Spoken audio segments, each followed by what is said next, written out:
back to another Photo Plus project. In this video, I'm going to show you how to shoot panoramic portraits with a unique perspective using something that's called the Brenzier method. Follow along and we'll get going.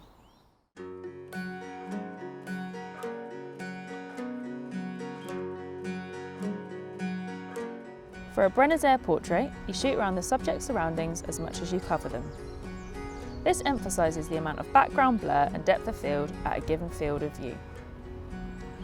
To get started, you need to choose a fast prime lens. We used a 50mm f1.8 lens here, which gave us an even wider angle of view than an 85mm focal length would have done. When you arrive at your chosen location, first ask your model to stand in place, considering how the background looks behind them as you do. Then, you can frame up the shot and your subject in the composition.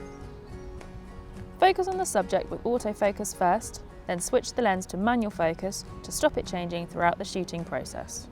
After you've focused, switch to manual exposure mode and set the aperture to your lens's widest maximum aperture. Set the shutter speed, ISO and white balance too.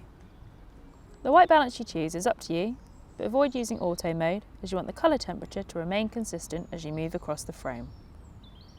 With your model in position and settings dialed in, pre-visualise the composition of your final image so that you know what to cover as you shoot the scene.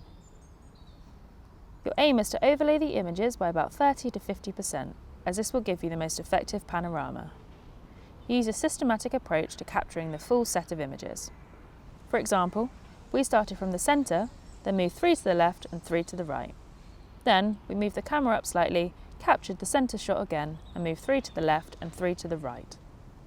However you approach the shot, make sure you capture enough images to cover the entire scene. 10 shots were merged to make our final portrait, but there's no right or wrong number of frames. Just bear in mind that shooting a large number of frames demands more time and more power from your computer at the processing stage. The best results come from experimentation. Once you've shot your images, you're nearly ready to stitch them together. Firstly though, you need to load the frames into batch editing software such as Camera Raw or Lightroom. Edit the first image, removing lens distortion and fixing the exposure.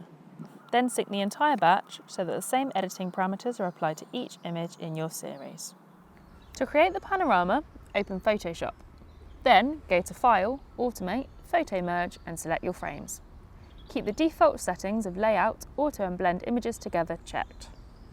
Browse and select your frames and hit OK. Wait for your computer to process the image, then crop it off to finish.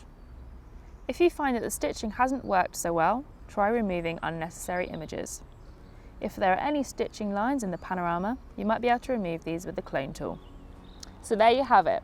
Although shooting portraits in this way takes a little bit more time and effort than shooting one single image, the results are well worth it. Why not give it a go yourself?